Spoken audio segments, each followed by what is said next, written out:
And God bless America. We're almost set to go here in Hartford. This is the Labatt Canada Cup. Winning football selection.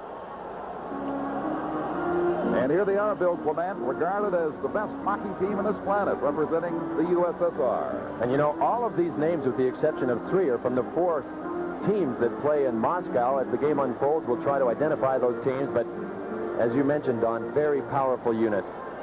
And new face in goal to many, it will be Sergei Milnikov. He has started his last 2 games for the Soviet Union. This is his 3rd appearance.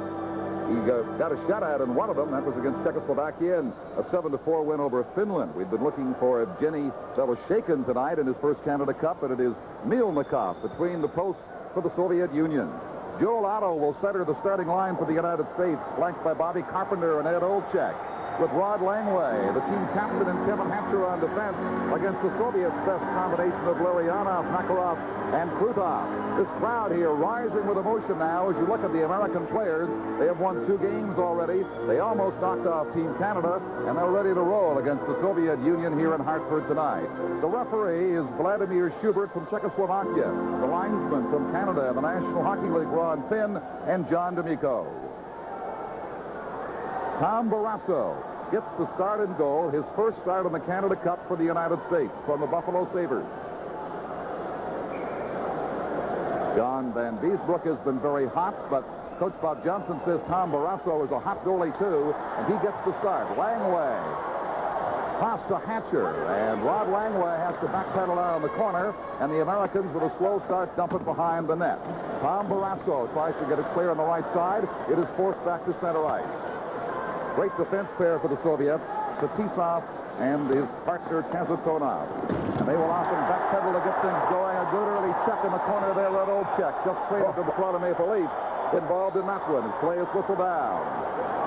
That's some of the adrenaline that I was talking about. If Team USA can translate the adrenaline into some hits without getting into penalty trouble, and that's the man that's going to control penalty trouble whether it happens or not, if they can translate the adrenaline into good physical hits, let the Soviets know they're in a real fight from start to finish tonight. They can get discouraged. Right now, you're looking at Bob Johnson, who has the matchup that he wants. Although LaFontaine is out there now, he started with Joel Otto's line against the Big 5. Some people say the 5 best in the world. Makarov, Larionov, Krutov with Fetisov and Kazatonov. Those are the Big 5 for the Soviets. Miller kept it alive in there and still does as the LaFontaine line is on the ice. Pat LaFontaine has scored 3 times in this Canada Cup already and is always dangerous in the slot. Play behind the Soviet goal, forced out in front, and Milnikov goes down to hang on to it. Boy, great tenacity early. You know, if Team USA can maintain puck control in the Soviet zone, the scouting report on the Soviets, and it's been this way for years, there's Viktor Tikhonov, the head coach, in the center of the screen. But if they can maintain possession, the Soviets break down. What the Soviets do is try and force a turnover early. They flood a zone with 5 men, and if they don't get the turnover, very often they break down defensively. Mark Johnson, one of 2 members of this team who played in Lake Placid when the United States Olympians upset the Soviets 7.5 years ago, is on the ice now. The Soviet Union and the red shirts bring it across the United States line. Tomyasov bumping in the corner there. They try to jam it along the boards, held in by the Soviet Union. Down behind the net it goes. Tomyasov flips it in front. Batted away by Tom Barrasso in goal for the United States. The dangerous little Bykov is out there now, swirling around in the United States corner. Johnson applies the check, ties up the Soviet player. Chelios now from the Montreal Canadiens comes in to help out and flips it down the ice to the Soviet zone.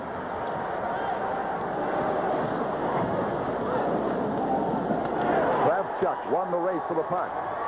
The Soviet player is down in the face-off circle. Play goes right on. He got crunched down there as the play was heading up the ice. And he is still down and in obvious discomfort. Well, we'll let you know what happened to him in just a moment. It's scoreless here from Hartford. This is the Labatt Canada Cup. Well, we've been able to identify the injured Soviet player. It's Kravchuk. Watch Joey Mullen nail him After his passes, wow, what a hit right to the thigh. Kravchuk was caught looking at his pass only for a second. You could tell that he picked up Joey Mullen at the last second. A little too late. He carried off. He's probably got a Charlie horse. A bad one, I would suspect. They're working on at the Soviet bench. He was doubled over as they brought him over to the bench. The Soviets clear the zone to center ice. Try a fast break on the left side. Defending for the United States is Kevin Hatcher. Makes a good check in the corner. So the Americans getting physical early. Nyland makes a bump and lets the puck slide back to center ice. No score in the early minutes in Hartford. A great one shaping up. The United States against the Soviet Union. A key match here in the Canada Cup of '87. Dumped at the zone for Fraser.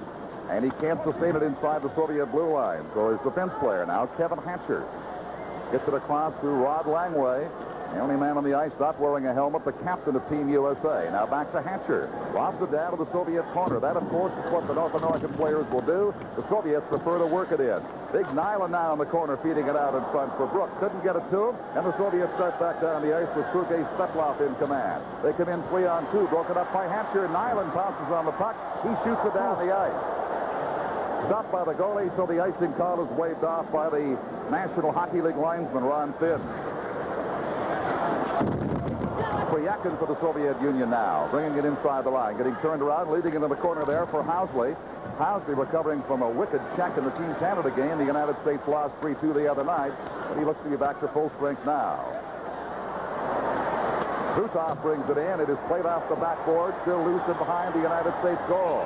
The Americans trying to get a whistle there. They finally do as the linesman comes in to whistle down a stoppage in play. It is scoreless here. They have played just over 3 very brisk minutes in Hartford. This is the Labatt Canada Cup. The Soviets have on the ice now, you're liable to see as often as possible tonight. That's their top combination. But watch this Chris Nyland move. Boy, he bangs into one of the Soviets, and after this play, Fetisov, the leader, the inspirational guy for the Soviet Union, he wears the K, signifying captain. He's number 2. He took Nyland out of the play with the hit that looked a lot like the hit that Joey Mullen laid on one of the Soviets. So the Soviets can play it just about any way you want. If you want to get physical with them, you can always expect them to come back with some. The 2 top lines are on the ice right now. It is swept in front of the United States goal, quickly cleared off to the near left boards and brought out by Olchek. On the right side, Chelios lets one go, and the blast is wide of Milnikov in the Soviet net. The Soviets now trying to clear the zone. Good forechecking by the United States. Bobby Carpenter digs in hard there now, wins the puck. Carpenter flips it right in front. Here's the shot, and the blast by Chelios just goes wide. From the left side, Suter with it, keeping it alive for the U.S. to Ed Olchek. Olchek couldn't contain it behind the net, and back come the Soviets. This is number 24, Makarov with it. Across the line, drops it to the slot in front of the shot, just goes wide. Krutov with a dangerous chance for the USSR right there. Has a Tonoff in the corner, leaving it there. Makarov digs it back down the board. Krutov. Larionov swings too far behind the net. Try to play it in front of the net is off its mooring. So they stop the play right there. It's a pretty good play, and I doubt that was accidental. I think it was Eddie Olchek coming back in that said, hey, we're in trouble. He could see Barrasso out of the net, so he simply poked the net off of its moorings, and the play was stopped. The Soviet official was standing watching. Here's Barrasso out of the net. Watch number 26, Eddie Olchek. Well, a combination there. There's Olchek. He's got his right shoulder into the far post, and he just knocks it off. Otherwise, the Soviet is doing a hoop around, wrap around into an empty net that Barrasso had vacated. Yeah, the Soviets were swirling around in menacing fashion, and they were forming the kind of offensive play they like to work in there, so it was a very opportune time to get that net loose. Kevin Hatcher for the United States leaves it in his own corner. Good bump behind the net for Hatcher. There's a penalty indication here. It'll come against the United States. Barrasso gets his stick on it. That gives the U.S. possession. And it looks like Hatcher is going to go for 2 minutes for cross-checking in the American corner. The first penalty of the game. This is the Labatt Canada Cup.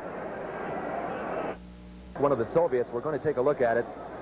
Boy, he takes him out, but you can see that he has there. Well, you know, the Soviet looked as if he was stumbling before he hit him. But the man born in Detroit who played his junior hockey in Canada was nevertheless whistled for cross-checking. Team USA's penalty killing has been excellent in this tournament so far. It is quickly out of the United States zone, and so the test is going to be on now as to how well they can kill it against the offensive machine in the red shirts representing the Soviet Union. In they come with a long shot and they score. The Soviets early in the penalty take a 1-0 lead. Kaminsky puts it away for the USSR. Boy, he had a full head of steam on, and you really, I don't think, could tell from the windup that it was going to explode off his stick the way it did. But I think the key here is that he's allowed to cross the U.S. blue line and get within range. Watch the defenseman backing off. Now, by this time, he's a good 15 feet inside the blue line. He uses that U.S. defenseman as a screen. That's a heck of a blast. Barrasso really didn't have much of a chance, especially trying to pick it up coming out of his own player's legs. Valeri Kaminsky makes it 1-0 for the Soviet Union here.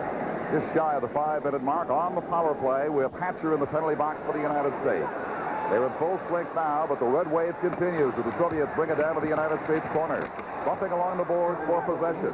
Soviets still have it. Whipped out here to the left side to Semenov. Semenov is shot from the bad angle, and it's gloved by Barrasso. He will hang on for the save, but the pressure continues for the United States team. Well, you know Tom Barrasso would like to come up with a great effort. His last Canada Cup effort was in 1984. Here's his own rebound. He gloves it.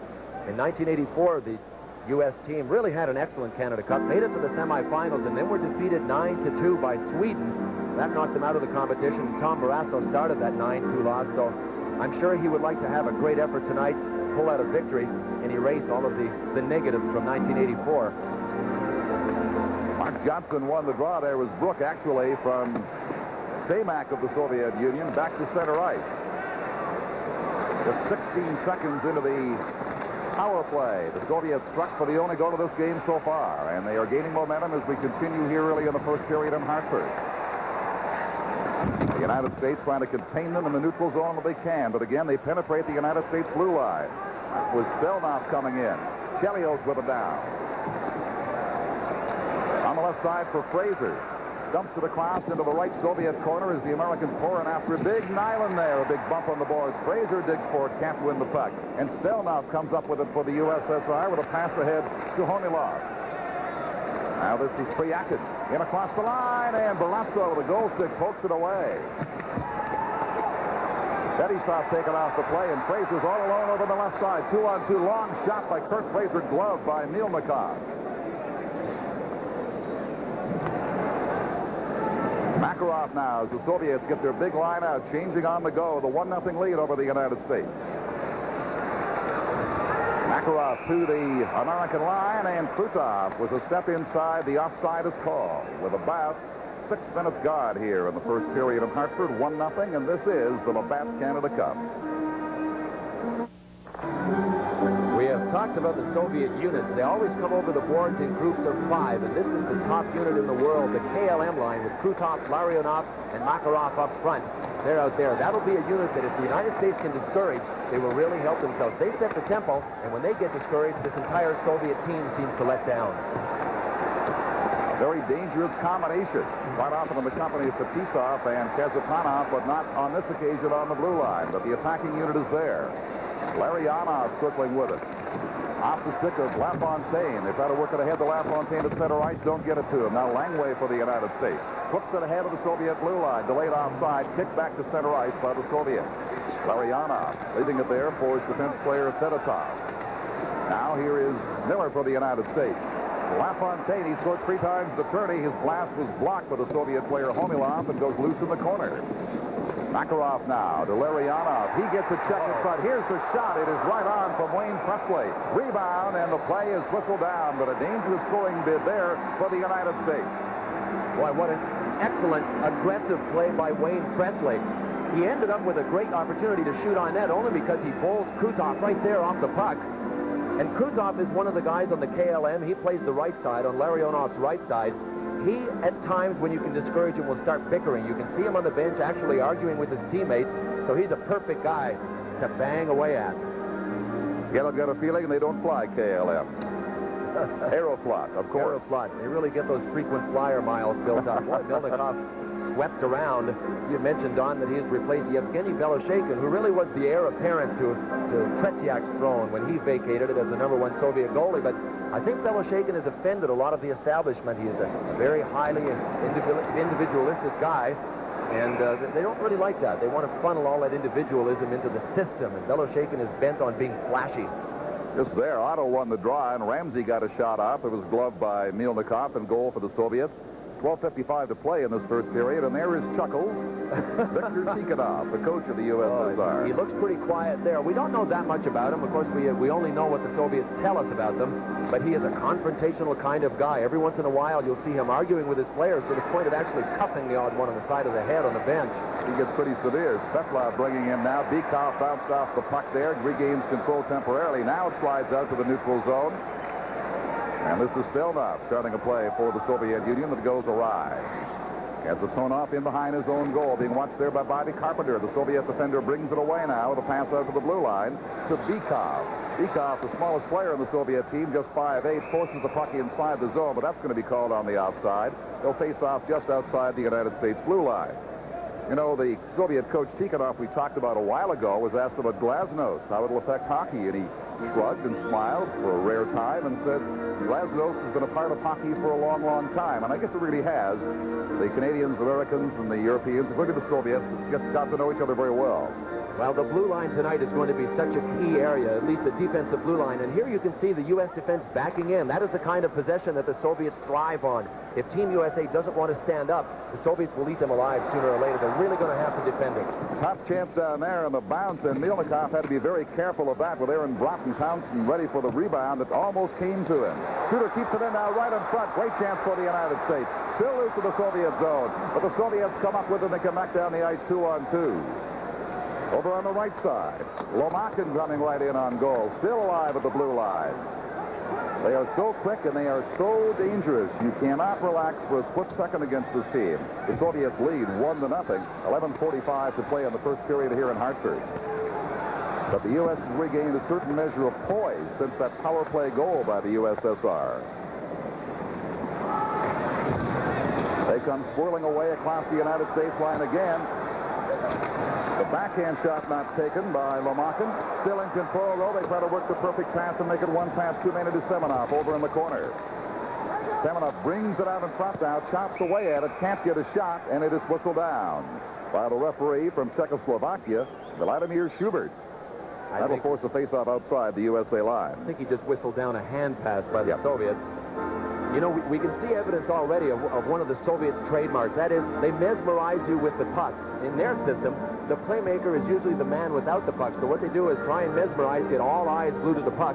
Then out of nowhere, somebody coming full speed will break into the open, hit a hole, hit a lane, and get a great scoring opportunity. So Team USA really has to play with their heads on a swivel, always looking behind them for that guy coming full speed.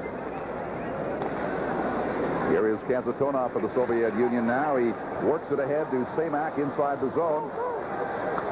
Komarov can't make the play, and Langway comes up with it for the United States. Long shot down to the corner, digging in for his LaFontaine. Oh, the rebound floats over top of the net in the corner. Pat LaFontaine, ever so dangerous, gets his third shot in the last 5 seconds away, and it goes wide. The bumping continues in the Soviet corner. The United States certainly being physical enough as we approach the halfway point of the first period in Hartford tonight.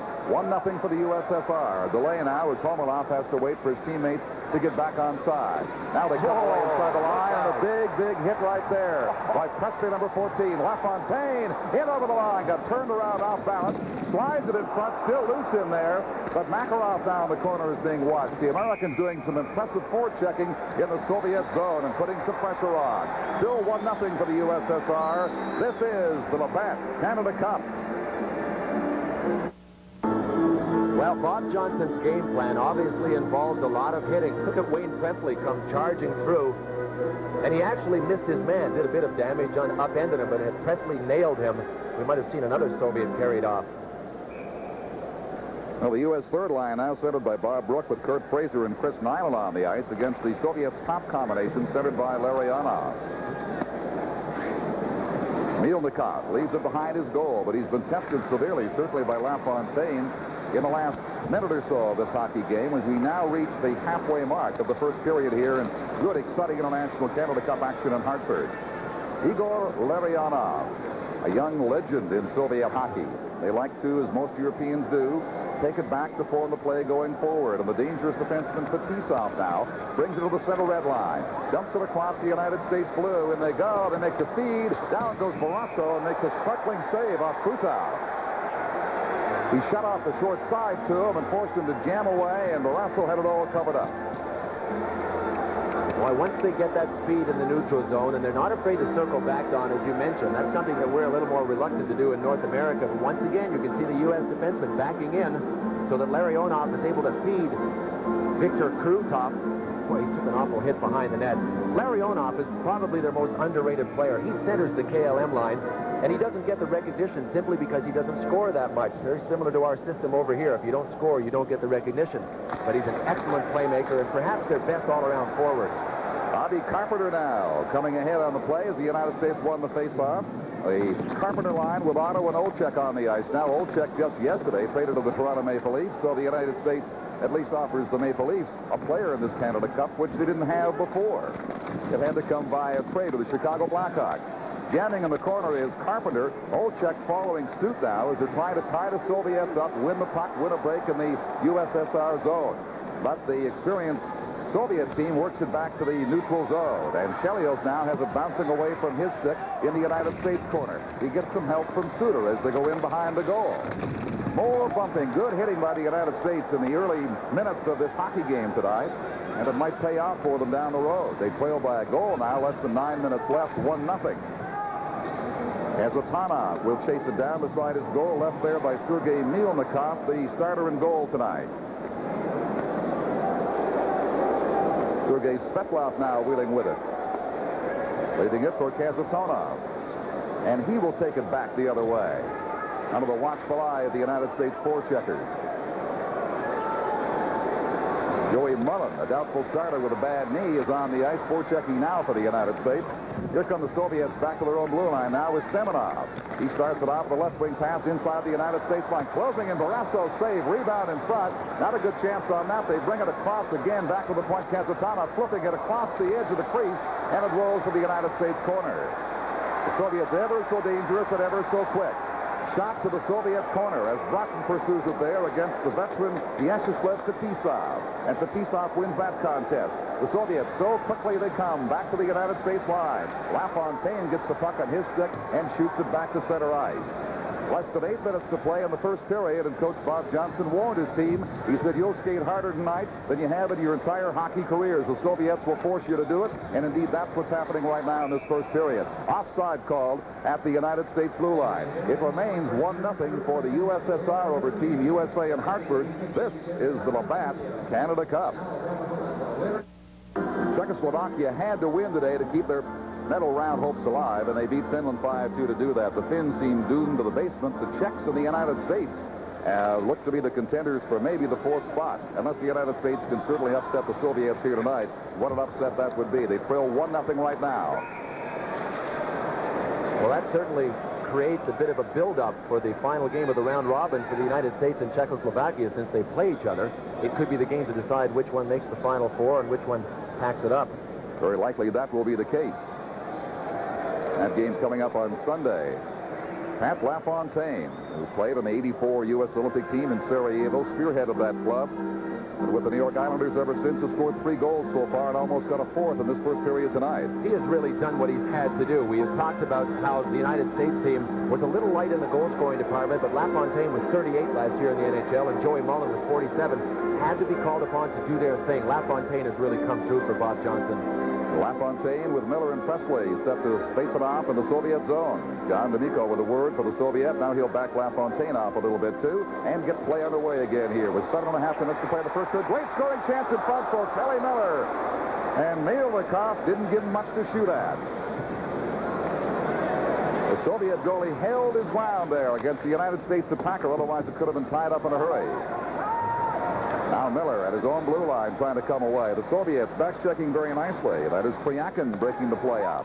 Now the stick of Presley gave it away to a Soviet player, but Ramsey gets it back. Ramsey and Mark Johnson, of course, played for the U.S. in the miracle upset of Lake Placid in the Olympics of 1980. That is called offside at the Soviet line. We now have 6:59 to play in period 1. Well, a great scoring chance a moment ago, Bill. It sure was. We now know that the Soviets have 2 quality goalies. If Beloshakin can't answer the bell, watch Milnikov come across, and Miller keeps waiting and looking for an opening, and Milnikov followed him and showed him nothing until he got help from his defenseman. Boy, exactly. He really did follow him well. He wouldn't commit. He said, you make the first move. And he blocked it right in the center of the net. Kurt Fraser for the United States now. Still loose in the Soviet zone. Suter, he thought his partner Chelios was inside the line. He skated back out. So they come back and regroup in the center ice area again. Brook getting it across to Chelios. Now to his defense partners, Suter and Chelios again. Over on the right side. Makarov forechecking for the Soviet Union. Nyland bats it inside the Soviet zone. The goaltender Mielnikov out of his net to block it there. Paid a partial price. Nyland made contact, and it's whistled down by the referee way back, indicating something outside the blue line here. That's where the faceoff will be anyway. It was played by a hand. Well, you had to know, if you were sitting watching and know anything about Chris Nyland, that he was going to go out of his way to bump Mielnikov, and that he did. He took a little left-hand turn and cut off Milnikov's pass back to his net. Not a piece of him. Nyland got raked with a hockey stick of Lemieux the other night. The season starts in a few weeks. He won't forget that. Here it is. He wouldn't have missed this opportunity. Bingo.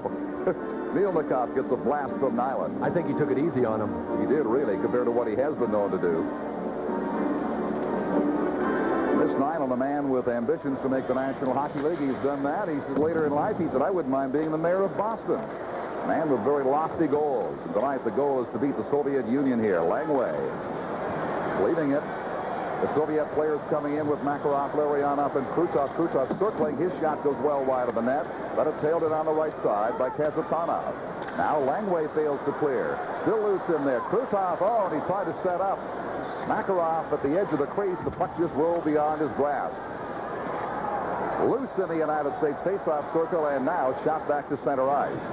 It is very difficult for the United States to maintain intensity for a full 60 minutes here. You see little lapses now and then, but they've done a pretty good job overall. As Mullen brings it inside the line, properly stick check there. And the Soviets come away with a good check thrown by the defender Ramsey right there in the center ice area. Now they come inside the line. Over the blue line of the Soviet Union, back to Ramsey. Ramsey lets a high shot drift in, blocked by the defense and sent back down the ice. The Soviets are going to be called for icing here as the puck is touched with 5:17 to play in a good first period of Canada Cup hockey. From Hartford, this is the Labatt Canada Cup.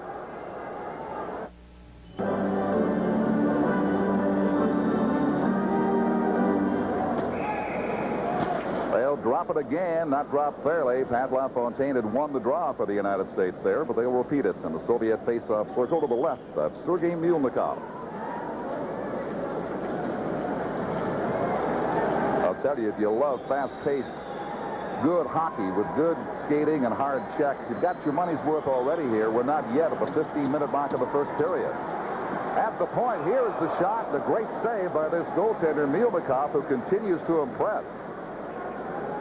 That was Housley getting the drive away, and he had a little trouble handling it. And LaFontaine wins it. That's the area, I think we mentioned it earlier in one of our telecasts, Don, that the area that the Europeans have not caught up to North American hockey is on the faceoffs, and we continue to dominate. Both Team USA and Team Canada have had great success on the draws against all of the European teams. Now you win your share and more faceoffs, you're liable to win the hockey game, as you well know, Bill Clement. Housley again lets a weak shot go, but it's there for Miller.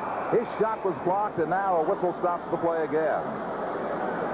A linesman coming in now to bring attention to something with regard to the Soviet net, just slightly off the pins, and they have to make sure it's secure, so they stop the play. Well, I wasn't sure if we weren't seeing the same play replayed. I was checking the monitor just before this play unfolded, but there it is. You can see three Soviet players moving out. I think they overcommitted there. That's one of the reasons Kelly Miller was able to get another shot away. One of the defensemen blocked it, but you could see the three red jerseys actually going out to defend against Housley. That's too many guys to send. Yeah, the unofficial shots on goal are 8-5 for the Soviets, and the bulk of the United States shooting has come in the last 4 to 5 minutes of play. They have certainly had their scoring chances. Here it is again. Housley now gets it across to Ramsey. His blast from the point is deflected wide by defenders in front. Housley tries it from the left side, and that is knocked away to center ice by the Soviets. One Soviet attacker now leaves the pass for the trailer. They put it across, and a great scoring chance there. Hopped over the stick of Pryakin. Still loose in the United States zone. Bill Housley with it now. Pops it off the referee, Schubert. Now they come away in the neutral zone. LaFontaine beating Housley, and nobody in front of the Soviet goal. LaFontaine away across to the far side again for Presley. Wayne Presley behind the goal.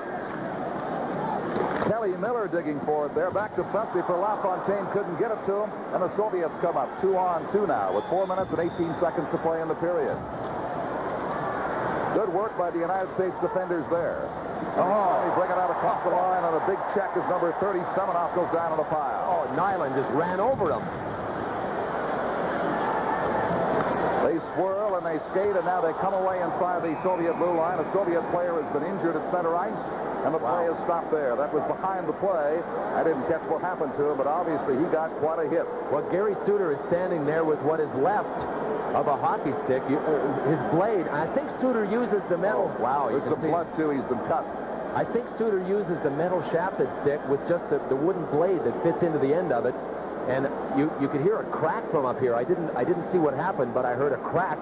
And when I looked down, Suter was standing there with the remains of a once sturdy hockey stick chopped off in his hand. That's Andre Lomakin, and he got the shaft right there. They'll bring Suter across the ice now for the balance of this period. Looks to be a match penalty for drawing blood. Here it is.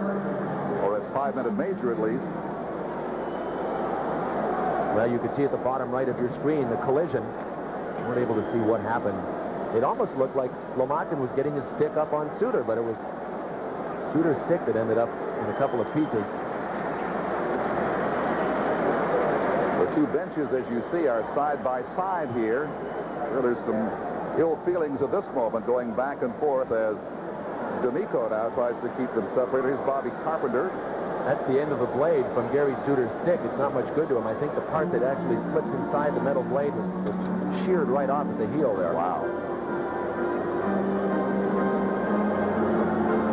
Well, you hate to see that. Well, look at Victor. He's preaching right now. I don't know if he's trying to wind the boys up or if he's disappointed in them. He has something to say to his guys. It's going to be a major penalty, 5 minutes, which is really going to hurt the United States. It is called charging. A couple of great body checks in that sequence. Nyland just ran over Semenoff, number 30. I think here it is, right here. Man. That gives you some idea of what 5 minutes of charging looks like. Yeah. It's, you know, what we had talked about the adrenaline and how you have to actually funnel it into something constructive and not let it get out of hand. Penalty trouble, especially if it's a 5-minute major. This if we can hear what's going on.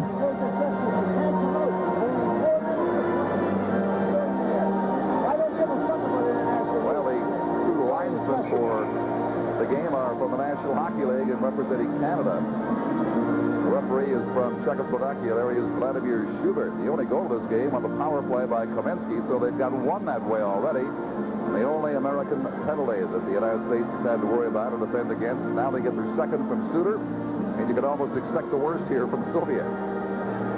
They do capitalize the power play. It is something the United States has not done well, but they haven't had the opportunity to show what they can do in this game. Now, this will be a tough situation. That man doesn't come out of the box. Suter doesn't come out when they score with a 5-minute major penalty. He will be there for the full 5 as Kazatanov, with less than 4 minutes to play in this period, brings it up. The United States will be shorthanded for the balance of this period, and about a minute into the second now as Krutov feeds it in front, and it's in. The Soviets quickly pounce on the power play opportunity again. Krutov started the play, and Makarov got his stick on it and poked it home for a 2-0 lead. A pretty goal set up beautifully. Well, their strength skating, their second strength is passing. Krutov can see Makarov. Boy, these guys know where they are instinctively. They've played together for years, and you can see that Makarov snuck in beside Kevin Hatcher. I think Kevin was cheating to the center of the net. If he plays off of that back post, then it's impossible for the Soviet to sneak in behind him. I played for Fred Shiro for years, and he always used to preach, stand off of the back post. Don't stand in front of the net because they'll get in behind you. The only chance Hatcher had was to block that pass coming through, and it got through him to the stick of Makarov and into the net. On the power play, 16 seconds the Soviets have taken to score on both their power play opportunities tonight. They lead by a 2-0 score. The big line still on there with Larionov. They want to keep them out as long as they can. That is offside of the United States line to really pour to the United States on a 5-minute major penalty. Soviets have not fared well in their power play until tonight. They have gone 1 for 12. In fact, they've had a very sluggish series so far by their standards. But tonight they are 2 for 2 and wasting no time in doing it. You know, one of the best examples of how our penalty structures differ from here to the Soviet Union The penalty in the Soviet Union for swearing at the referee, which is something that is commonplace in the NHL. Life? Penalty in a 15-game suspension. Almost 15 life. games. Boy, that is discipline. All right, the Soviets now again with the power play advantage still there. They've got that extra attacker out there, and Barrasso under constant pressure turns that one away. Chelios tries to win around the boards. Little Bekoff digs it free, and he is met by Mike Ramsey. Ramsey can't clear it out of there. The play almost exclusively in the United States zone during this prolonged penalty. Here's a shot. Barrasso goes down, made the first save off Perbukic, and the rebound almost burned him. The United States under the maximum out of the pressure here. Kamensky has scored a goal already. Got the weak shot off there. It's finally back in the neutral zone. About 2.5 minutes to play in the period. Bekoff brings it across the line. Drop back at the point. Backhand shot. That drifts wide. Golf by Langway, and he finally clears the zone. Anatoly Fedotov coming back. Overskates the puck. In the contest with Bob Brooks.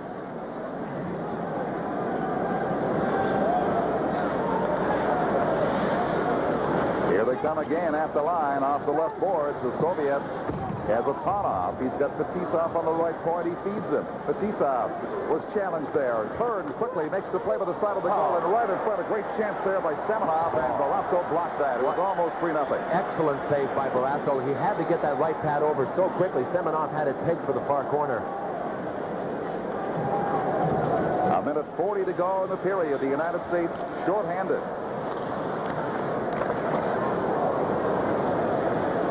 And this is the situation that probably was the centerpiece of Bob Johnson's nightmares last night before this game. Svetlov now for the Soviet Union. As they take their time, they have got plenty of it. Sergei Svetlov in the face-off circle. The U.S. in the box trying to defend. It's tipped out of the corner. The Soviets still in possession of it. Makarov with it now. Wheeling, turning, made a bad pass there, however. Puts it right on the stick of the United States player, and it's shot down the ice by Joel Otto. Now we have just a minute to go in the period, but it'll be a long minute for the United States. The Soviets penetrate the zone again. Momilov on the right side. Keeps it alive. Priyankin deflected. Wide of the goal by Semak. Now Johnson gets it as they whistle it down over on the far boards with 46 seconds to play in the period.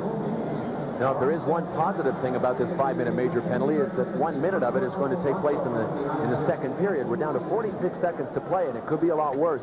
Now, Barrasso is really trying to help himself in here. If anybody gets close to him, he's been whacking away at people, using his stick. There he is, chopping one of the Soviets. I think there's more to come. Yeah, the woodchopper's ball is just starting. The night is young. Keep an eye on him. Bingo! One time with the right elbow. Greetings from Hartford, Connecticut. 6 seconds to play in the period. The Soviet Union on goals by Kamensky and Makarov, both on the power play, both 16 seconds into United States penalties, have a 2-0 lead. The Soviets have made a habit of scoring in the first period. They have 8 first-period goals so far in this tournament. They have gone to sleep a little bit in the second. They've been burned there, but strong starts for them.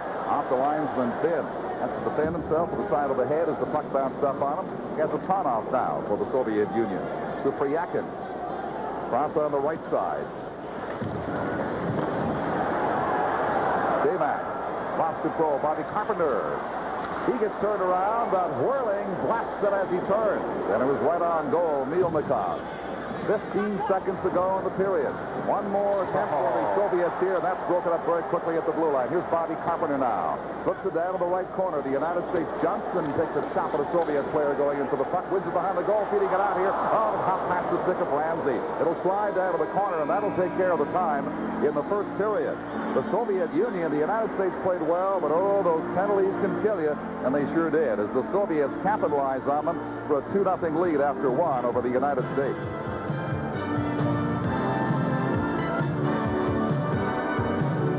A spirited first period, and we expect it is only appetizer on this menu of hockey tonight. Much more to come. With the Soviets on top by 2 here in Hartford, this is the Labatt Canada Cup. 16 mark. This was early in Gary Suter's major penalty for high sticking. Sergei Makarov with assists going to Vladimir Krutov and Alexei Kazatonov. Shots on goal in the opening period, the Soviet Union 12, the USA 6, and that would seem to indicate that there was a bit of an imbalance in the margin of play, mainly on the strength of those two power plays that the Soviet Union had. In the game going on out of town this evening, they are in the first period. Sweden has come back to tie it up. The score, Sweden 1, Canada 1. That's in the first period of that game, which is also being played this evening. An earlier final, this game played this afternoon. Czechoslovakia down Finland 5-2. That eliminates Finland from playoff picture. Czechoslovakia is still very much in it, particularly if the United States loses this game this evening. Czechoslovakia needs to come back and win against the United States in their final game as well. Here's a look at the standings. Canada on top with 5 points. They've yet to lose a game, 2 wins and a tie. Then comes Sweden, the United States, and the Soviet Union, all with two wins and a loss and 4 points. Czechoslovakia, a win, 2 losses, and a tie for 3 points.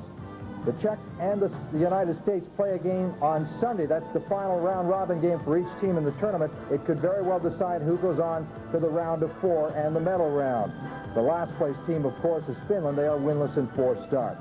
Now, let's go upstairs to Don Chevrier and Bill Clement for the second period.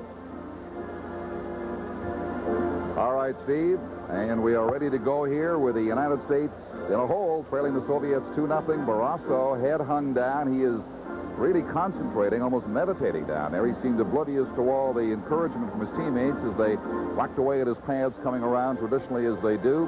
Just getting himself together for this period. Certainly not his fault that they are down by the 2 goals. They both came on Soviet power plays, and bear in mind, still a minute remains in the current advantage for the Soviet Union here. The top line starts centered by Larionov and the great defenseman Fetisov. From behind his own goal, now works it slowly ahead to the Soviet blue line. Larionov, swinging on his left, drops it back to Makarov, number 24. Watched in the corner by Hatcher. Slides behind the goal. Makarov, who scored 1 for the Soviets tonight, gets it back in the point for Kazatonov. Now Krutov on the left board. Makarov lays it off the side of the United States goal and banged down the ice by the Americans. That'll take some sting out of the power play, which now has 20 seconds remaining. If the United States gets away with 1 goal and a 5-minute penalty, they will have done exceptionally well here against the Soviet Union. But here's Makarov, still time on the power play for the USSR. Back to Fetisov at the line. They take their time. Fetisov's shot was wide, digging for it behind the goal and past the point man Kazatonov. It slides down the ice. The penalty is over. The United States, after 5 minutes and a goal against them, finally back at full strength, and now they can think about scoring some goals. Andrei Homyatov for the Soviet Union. The dangerous Bikov out there made a bad pass. Mullen for the United States with it. Coming away now inside the line. Feeding it to Broughton on the left boards. Into the corner they go. Broughton falling on the play. Soviets trying to bring it back out, and they do smartly back to center ice. The stick of Homyatov. Slides across the line with Kamensky. He scored 1 of the 2 Soviet goals tonight. Loose in the neutral zone. Chelios got tangled up with referee or linesman D'Amico. The Soviets carry on inside the United States zone. The battle goes on in the corner. Kamensky there was stick checked by Langway. And now Mullen plays it over on the far boards for Aaron Broughton. Can't get the puck to him. The U.S. checking well as they did when they killed off that penalty in their own zone. Holding the Soviets at bay. That was almost relayed in. A short side attempt there by Homyatov, and it just went back of the goal. Not enough room to put it in. Here come the Americans 3-on-2. Johnston leads the attack. A pass to Broughton, not a good pass. Missed it over on the left side, and the Soviets shoot it down the ice. Take some heat off now. It's touched by a sliding Suter as he falls in the corner, and icing is called against the Soviet Union. It remains 2-0 for the USSR. This is the Levant Canada Cup. Tom Barrasso, the Buffalo Sabres, born in Boston, played high school at Acton Boxborough High in Massachusetts, and jumped from there as an 18-year-old directly into the NHL, and what an impact he made his first couple of years. Has come a little bit back closer to earth in the last little while, but Ted Sater thinks he's going to have a great season for him, and they're looking for a lot better things. Onward and upward in Buffalo. There's Housley with a shot as LaFontaine won the face-off, but quickly the Soviets return to the neutral zone and inside the United States line. Here's Krutov, wide-angle shot. That's handled by Tom Barrasso. Tested early here in this second period. 13-60 advantage in shots currently for the Soviets. There's number 9, Krutov, part of the K part of the KLM line, the powerful forward unit of the Soviet Union. He is not a great defensive player, but he's one of the two best goal scorers in the Soviet Union, along with Makarov. He's also a draft choice of the Vancouver Canucks. That may not be as far-fetched as it once seemed. Right. A possibility that certain Soviet players may be released to play in the National Hockey League in the next few months or perhaps years. Now this is Anatoly Semenov in his own zone collecting it. United States Housley intercepts, long pass ahead of the blue line. Couldn't get Miller with it. Semenov now lost it. And for the United States, it is Presley. Presley's shot goes to the corner. That's the United States style. Shoot it in. The Soviets, in contrast, will carry it in and make the play. Mike Ramsey, one of two U.S. players from the Lake Placid gold medal team. Over to Presley, takes his bump on the boards. Another one in the corner there. Housley. And the Soviets come down the ice. Dangerous attack. In they go. Here's the shot. Good stop by Barrasso. He turned back the thrust of Yuri Homilov. The U.S. now starting up at center ice. They trail 2-0 early in the second period. Phil Housley, it's an offside pass. LaFontaine in ahead of the play. 16 minutes and 37 seconds to go in this period. There is Housley coming off that big check he took in the Team Canada game the other night. He was down on his back for a few seconds. Rick Tocchet laid a vicious hit on him, but he came back. St. Paul, Minnesota native, finished the game. Well, he's really played well. I've really been impressed with the way Housley and Chelios have forced the play. They're always moving in, trying to create some offense, but they have to pick their spot. Their timing has to be so key, and thus far in the Canada Cup, I think their choice of timing has been excellent. Housley backhands it up to center ice. The veteran Kazatonov trying to send Homilov away is unsuccessful. He will attempt it again, just jumping it into the neutral zone. United States picking it up off the stick of Brook. It deflects into the Soviet corner. Cruising is Kurt Fraser trying to win the puck. Unsuccessful. Soviets come away. Here is Homilov inside the line, making his pass to Semek in the corner. Gets it out in front. Oh, and Kazatonov had a blast go, but no wood on it off the heel of his stick. It dribbles tamely into the corner, but the Soviets still have possession. Across the ice it goes. Suter chasing it. Up the boards and relayed out of harm's way by Kurt Fraser. Soviets 2, the United States nothing. Both power play goals in the first period. Here is Suter's shot high in the glove of goaltender Mielnikov.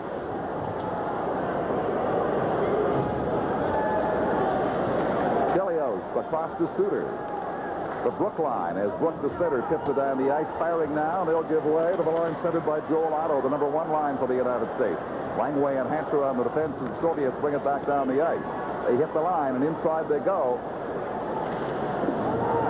Shot by Homilov is blocked. Kutov now on the ice with the big line centered by Larionov for the USSR. This is a check. Joel Otto out in front. Kutov coming up with it. And he'll send Makarov away at center ice. Being watched by Langway. Swings inside the line. Circling down he goes. Hatcher's stick made contact. No penalty call by the Czechoslovakian referee Schubert.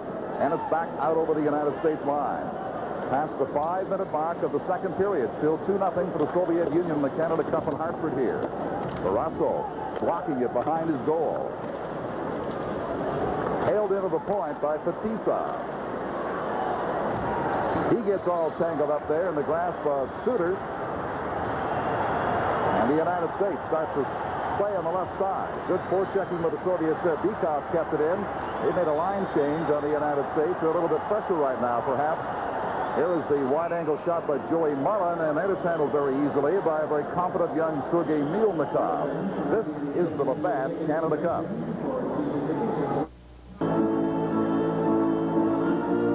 Viktor Tikhonov looking a good deal more relaxed now than he was earlier when the United States put the pressure on. There's a look at some of the damage that was inflicted by Gary Suter on Andrei Lomakin in the first period. He just skated back on the ice. It took quite a while to stitch up. I would guess, without knowing, I would think probably 20, 25 stitches around his eye. And nasty cuts. Bikov won the face-off. It floats down to the United States blue line. Past Mullen's stick back to the Soviet zone. Kazatonov with his defense partner Fetisov. Plays to the winger over on the right board. Gathers it in behind the net again as they retreat to go forward, and ahead they come. Bikov with it now. With Kamensky. Bikov having trouble on the boards. Couldn't make his play. Jumps and takes a bump in there. Beekoff with it in front. Oh, Kazatonov sailing in. Had a blast blocked by goaltender Tom Barrasso. Still loose in the U.S. zone. Swinging it in front across the crease. Nobody home. And ahead they come with Mullen to the Soviet blue line. Feeding it in on the boards for Broughton. He's taken in heavily there with the Soviet. Beekoff tries to dig it free. Can't come up with it. Mullen battling forth behind the Soviet goal. And Housley now passes in front for LaFontaine. His shot goes wide. Kamensky, long lead pass for Beekoff against 3 American defenders back of the United States blue line. Brings it inside down the left. Off the boards for Kamensky. Loose of the United States zone. Played by Kelly Miller, but the Soviets still have it. Circling, making the pass in front. Chelios breaks that up. And Chris Chelios brings it away. With a pass to Presley. Presley couldn't make that one final little move against Verbuchen. They bump in the corner for it, and the Soviets come up with it. Past the 7-minute mark in the second period, it remains 2-0 for the Soviets over Team USA in Hartford. This is the Labatt Canada Cup. Well, if you can't do it yourself, you can just get a little help from your friends. 2 Buffalo Sabres, Housley number 6 and Ramsey number 3. Take one of the Soviets for a rough ride in behind Barrasso. And Lomakin, all bandaged up after that vicious attack from Suter in the first period, is back on the ice now. Shot was headed his way. He failed to deflect it. Still in the United States end of the ice. For Tom Barrasso, the goalie, to try to fan. He fans the first time, now flicks it high along the glass. Soviets so good at maintaining pressure as Semenov keeps it in the United States corner. And finally, cleared back to center ice. Fraser gets bumped from behind by Semenov. Now this is Lomakin. Working against Kevin Hatcher. Hatcher has him tied up, so Semenov simply slaps it down to Rod Langway. Not very many good scoring chances for the United States in this period as they try to cut into the Soviet 2-goal lead. The Soviets have scored 8 times in the first period coming into this game tonight, and they have tended to slacken off a bit in the second, but that's not the story here in this game so far. Priyakin had his play broken up. Housley shooting it down to the corner. In behind, coming all the way out over the blue line. A quick pass out from behind the net.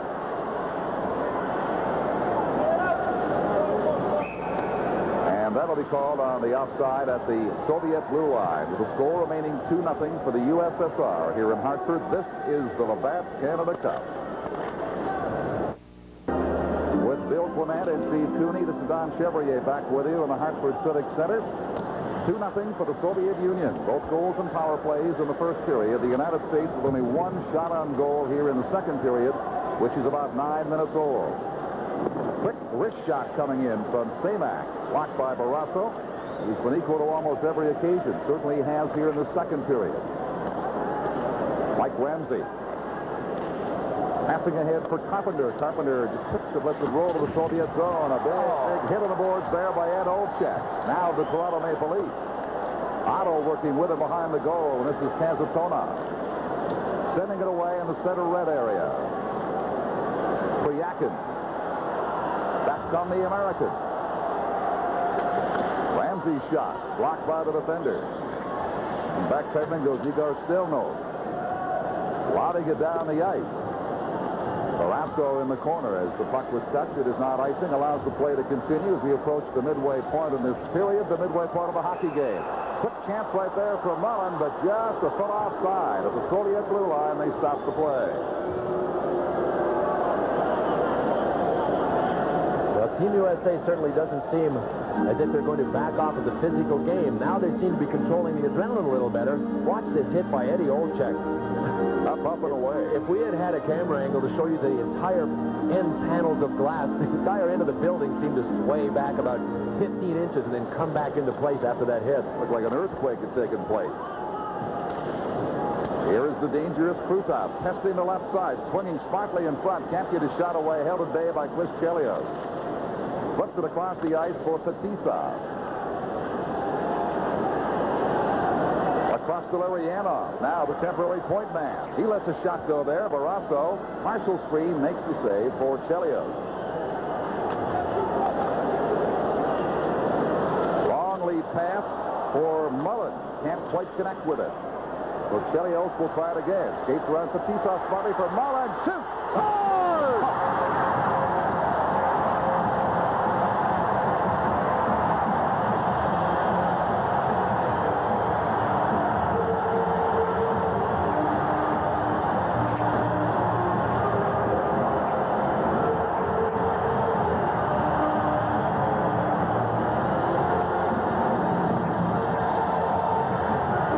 By Chris Chelios to set up Joey Mullen. He did it 47 times last year for the Calgary Flames.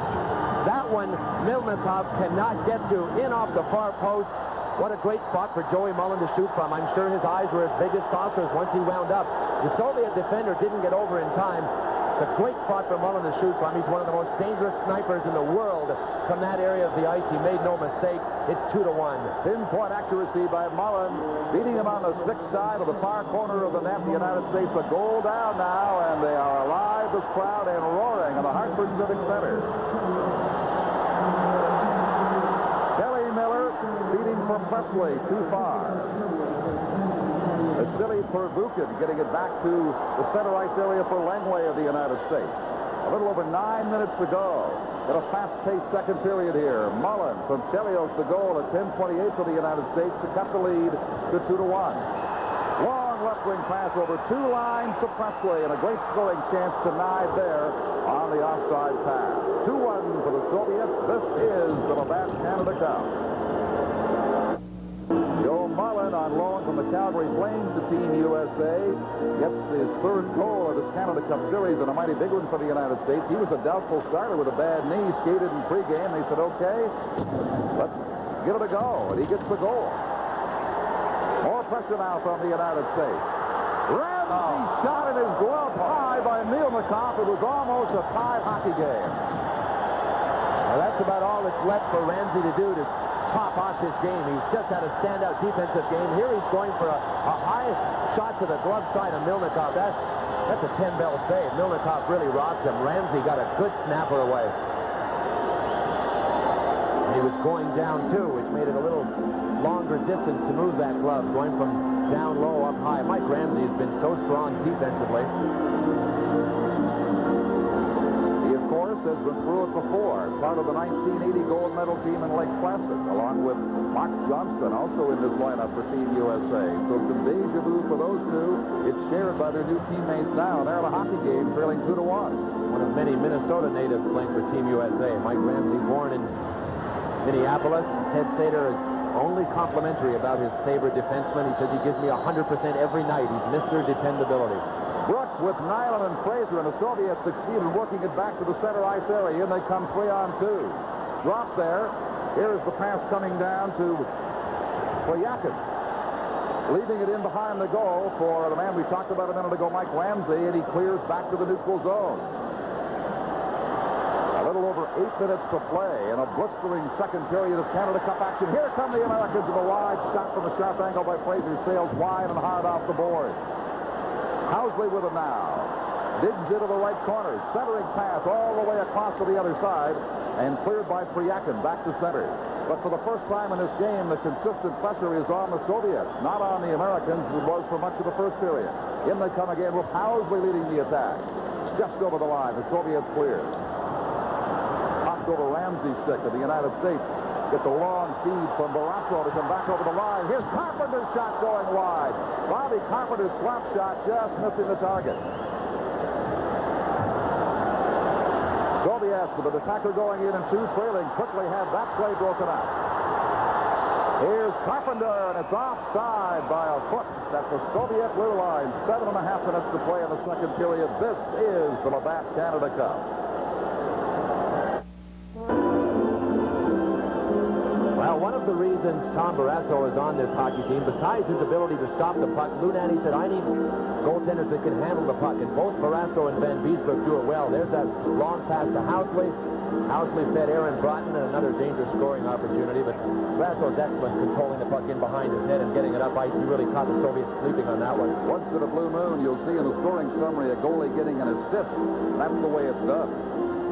Feeding it ahead, one more pass. Might have done it for the United States there. They trailed 2-1 to the Soviets. 7:29 to go here in the second period in Hartford.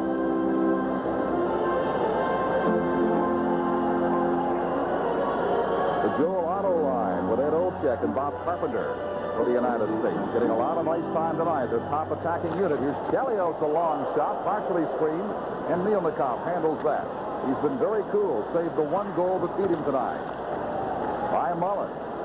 The big line out there with Makarov now, attacking the United States zone. Being watched carefully by Suter. Makarov turns, wheels the other way, then gets turned around in the corner, but comes free with the puck once again. Now he's being challenged behind the net. Sick checked into the corner. Tied up there, can't make his play. The U.S. reacting very, very well now in their own zone, given a new lease on life by that goal they scored a couple of minutes ago. Almost a bad mistake there, though, as it came all the way over to the Soviet attacker for the slap shot.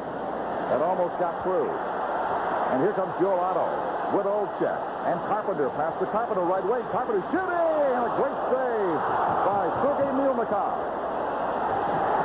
We welcome viewers across Canada on the CTV television network. 2-1 for the Soviets. Here they come. The blast going just wide of the goal by Krutov. Mullen for the United States has made it a 2-1 hockey game after the Soviets got power play goals in the first period. And over the stick of Hostov Homyatov. It was almost 3-1 right there. Tom Barrasso in goal. His goal stick rakes the Soviet player in behind into the board. Down he goes in a pile. Andrei Homyatov. You know, it didn't look intentional, but it sure achieved some results for Tom Barrasso. He ended up with his stick wrapped right around number 15, Homyatov's neck, and clotheslined him completely into the boards. Here it comes. Homyatov is just moving in to try and get the puck. Barrasso looks as if he's just going back into the net. Well, maybe Tom did kind of set up that clothesline intentionally. Homyatov ended up in a pile behind. He skated right into it and paid the price, and a finishing touch by Rod Langway, the United States captain, to make sure he was down. Small but durable, though, the Soviets. Their balance is so excellent that they can compete on a physical basis with guys like Rod Langway that are 6'3", 215 pounds. Soviets 5'9", 160, 170, many of them. 6:10 to play in the second period. The Soviet line centered by Vitov on the ice now. Rolling to the Soviet zone. Fedotov with it now, getting it up the board. Barrasso not afraid to come out of that net. We've seen him shoot it down the ice from well out, and we certainly saw him clothesline a Soviet player a moment ago. Now Mark Johnson behind the net for the United States. Housley across to Aaron Broughton trying to clear. The Soviets putting pressure on at this stage. The pressure in this period has come mostly from the United States at this point. Broughton gets all tangled up there with Vitov. Can't clear it. Vitov now for the Soviets. Their smallest player at 5'8" almost got loose. But here is Aaron Broughton, who plays for the New Jersey Devils. Getting it ahead inside the Soviet blue line, but quickly shot back to the neutral zone. We have 5.5 minutes to play in the period now. Soviets come in 3-on-2. Circling in front, loose puck, and Barrasso will cover it up right there with a Soviet attacker, Bikov, parked on his doorstep. Boy, it didn't take him long to get little 27 Bikov out of there. Kamensky was coming late. He took the feed and he tried to drive for the net on his backhand. Barrasso was able to sprawl. Here's what they do. They get the play slowed down on one side of the ice, and out of nowhere comes barreling number 13, Valery Kamensky. Barrasso, boy, Housley really came down on Bikov. Kamensky got the first goal of this game for the Soviets. Makarov the second. They were both on power plays just 16 seconds in, but in this period, the U.S. and the USSR are even at shots in 4. The Soviets played 16-10 at this stage on the night. And a big face-off in the United States zone. Anatoly Semenov wins it, and it's not dropped fairly. They will do it again in the United States zone. With now 5:19 remaining, and the Soviets in front by a 2-1 score in Hartford over the United States.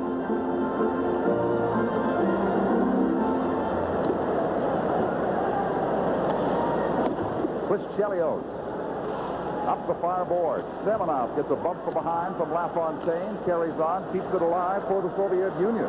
Plus to Lamakin. Flick shot is handled easily by Barrasso from the sharp angle to his left. Just over 5 minutes to go. A 2-1 hockey game for the Soviets. The U.S. certainly in it. This is the Labatt Canada Cup.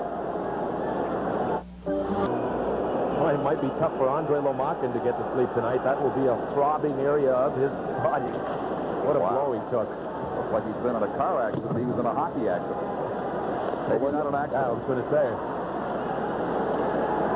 All right, with less than 5 minutes to go, the United States trying to press for the equalizer here against the Soviet Union. Fetisov inside the zone, promptly up to the stick of Presley at center ice, but he's checked by number 7, the veteran Kazatonov. And they stop it again, once again, for a face-off just outside the United States blue line.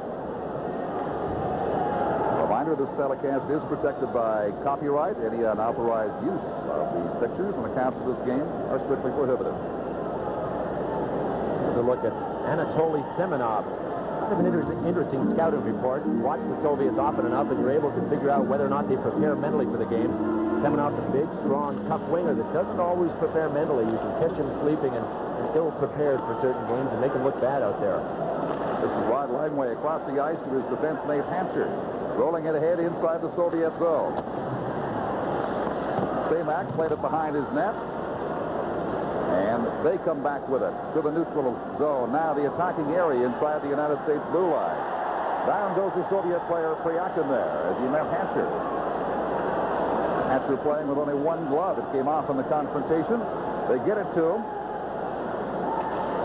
And now Kevin Hatcher comes forward, dropping it to Langway. Over on the left side to Fraser. He can't control it. Less than 4 minutes to go on the period now.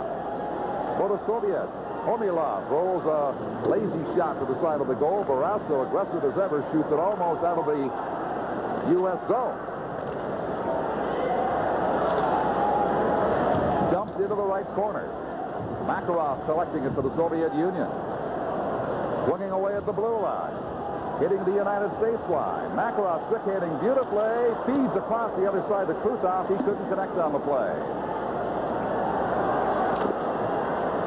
And Makarov, who is everywhere, whirling around this ice in dangerous fashion. Two players down. A collision at center ice. And play goes right on with 3:15 to play in the period. 17-11 the shots now in the game for the Soviets, but the U.S. holding their own here in this period. Here's Joe Lotto taking the pass from Bobby Carpenter, and he couldn't do anything with it. Makarov for the Soviets now. To Larionov, ridden off by Housley. Turned around, upended in the corner, slammed to the board. Two checks there, one thrown by Olchek right alongside of him. Down they go. Olchek coming up with the puck and trying to clear for the U.S. to Bobby Carpenter. He escapes a hit and digs it away at center ice. Makarov. Larionov. U.S. changing, both sides tired. The Soviet line getting tired now, and it'll give way. Omyatov on left wing comes onto the ice with his two partners here, and the Soviets take their time forming the play up from outside their own zone. Held in the Soviet zone. Loose puck there, the scoring chance quickly broken up, and back they come. Here is Kamensky. He scored one of the goals tonight. He becomes a sandwich of Suter and Chelios and gets punched inside the U.S. line. And as a result of not getting out, he was caught in there for the offside. They'll bring it back for a face-off just on the Soviet side of center.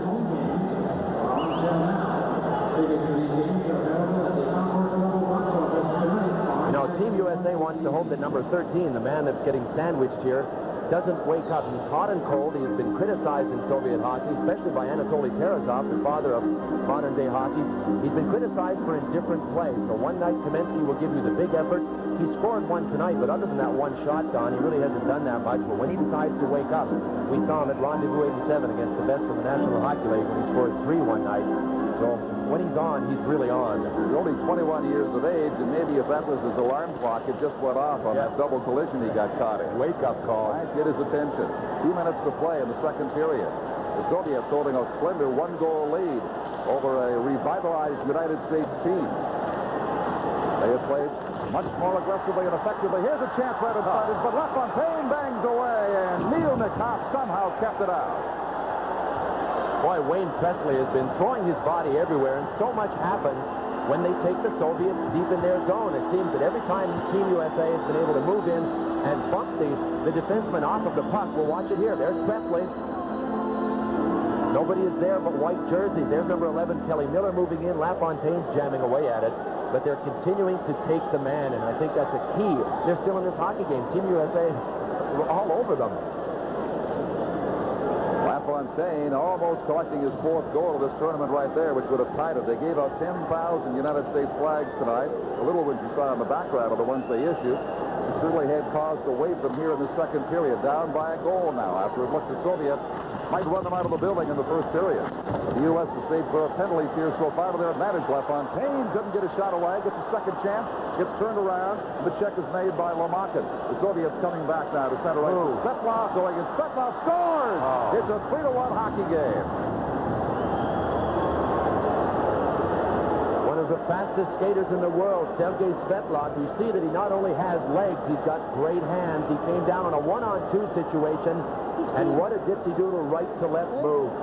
Hatcher's backing up on the right. Rod Langway is on the left, and he just beat one of the best defensive defensemen in the world in Rod Langway with that right-left move, and he goes right between Tom Barrasso's legs. You can see that Barrasso appeared to be anticipating the deke. He had his stick choked right to the knob, was waiting to poke Svetlov, and Svetlov never gave him a chance. He just jammed it right between Barrasso's legs, and all of a sudden it's a 3-1 hockey game. Man who had 7 points in the '84 Canada Cup gets his first goal of this tournament for the Soviet Union. This 7-year veteran of the USSR national team at 18:30. Svetlov unassisted makes it 3-1. A very timely goal for the Soviets now. Let's see if it takes much of the sting out of the United States attack as Chris Nyland shoots it across the left side inside the Soviet blue line. Fetisov, defending from behind his own goal, fails to clear. Held inside the zone for Chelios. Down for Brooks. Fraser going in after it, can't come up with the puck. With a minute left to play now in the second period, 3-1 for the Soviets over the United States. It's frozen against the boards of the American bench. They'll face off in that area. And some hostility going on with Chris Nyland in the center of things there. Couple of sticks getting up, and the linesman Finn and D'Amico quickly coming in. D'Amico is chasing Nyland around to make sure he doesn't return and re-engage. You know, one of the things we read in North America is about the Soviet hockey system slipping. They're not what they used to be, and I'm not sure it's wishful thinking. When you take a look at their round-robin total since 1980 in Olympic play, in Canada Cup play, and in World Championship play, in round-robin, they have lost 5 of 85 games. So the big red machine, I think, continues to tick in the Soviet Union. They lost the gold medal at the World Championships in Vienna. That was in spite of the fact that they did not lose a game. So the first penalties of the period are Yule penalties for roughing. Soviets, Vyacheslav Fetisov and Chris Nyland for the United States. Roughing it up after the play had been whistled down. So they will finish this period and start the next in the penalty box. And here in international rules, the teams are a man short during those otherwise offsetting penalties, which is the rule in North America. A little more ice room certainly out there, and that's something that might benefit the Soviets, who like the larger ice surface, as all Europeans do. Kazatonov now works it inside the line, drops the trailing pass too far, and it's back out to center ice with 30 seconds remaining in the second period. Dangerous Makarov is alone with 2 U.S. defenders on him. Now a third helps out, and Housley comes away with the puck. Bill Housley of the Buffalo Sabres makes his pass up to the center ice area. Nobody on the right wing for the United States. The Soviets quickly with Makarov inside the line again. Trying to feed his defense player. Does. Here's the backhand attempt. Barrasso makes the save. The rebound is steered away. Stelmanov with a scoring chance there. And there'll be a face-off with 6 seconds to go in the period. Boy, when they buy themselves time, if they are able to cross the blue line and stop, they always have their defenseman up on the play. That was number 4, Igor Stelnov, that had a backhand chance on Barrasso, but Barrasso easily read it and made the save. So one last attempt for the Soviets to widen their lead here, which is 3-1 at the moment, with 6 seconds showing on the clock in Hartford. Another exciting period of hockey, and the United States dropped the score to within 1 before the Soviets again widen their lead, which stands at 3-1 right now.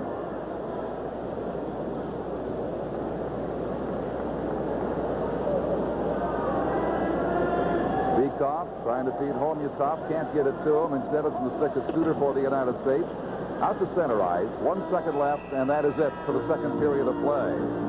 A very timely third goal for the Soviets, makes it 3-1.